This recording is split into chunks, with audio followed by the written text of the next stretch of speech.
ये जो प्लांट देख रहे हो आप, ये स्वर्ण चंपा के प्लांट है। अक्सर हम लोग इसको गार्डन में या अपने गमले में लगाते हैं, तो ये प्लांट सही से चलता नहीं है और चलता है तो फूल नहीं देता है। तो उसमें मेन दिक्कत में ये जो रूट्स देख रहे हो ना, देसी वाली, ये हटाना ज़रूरी है, नहीं तो यही बड़ा हो जाएगा और आपके फूल नहीं लगेंगे। फिर इसे हटाने हैं, उसके बाद ये यहाँ से ग्राफ्टिंग हुई है, इसको चलने देना आपको। गमले में सबसे पहला काम आपको करना है, जहाँ होल होता है, वहाँ आपको छोटा-सा पत्थर रखना है। जिससे क्या होता है कि पानी निकल जाएगा और मिट्टी पानी के साथ नहीं निकलेगी। आपको ये काम करना है। उसके बाद आपको थोड़ी-सी नीम खली लेनी है। ये नीम खली का पैकेट हमने इसमें मिला है। नीम खली का पैकेट है ये, और ये अपना थोड़ा-सा देसी खाद। आपको ध्यान से इसकी थैली हटानी है।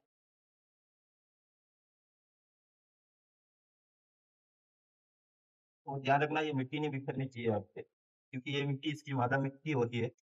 जो बिखरता है तो प्लांट खराब हो जाता है। और ऐसे रख के इसको मिट्टी से पूरा भरना है और पानी दे देना है। फिर इसको 2 दिन के लिए सेमी शेड में रखिए, उसके बाद आप भले ही धूप में रखो।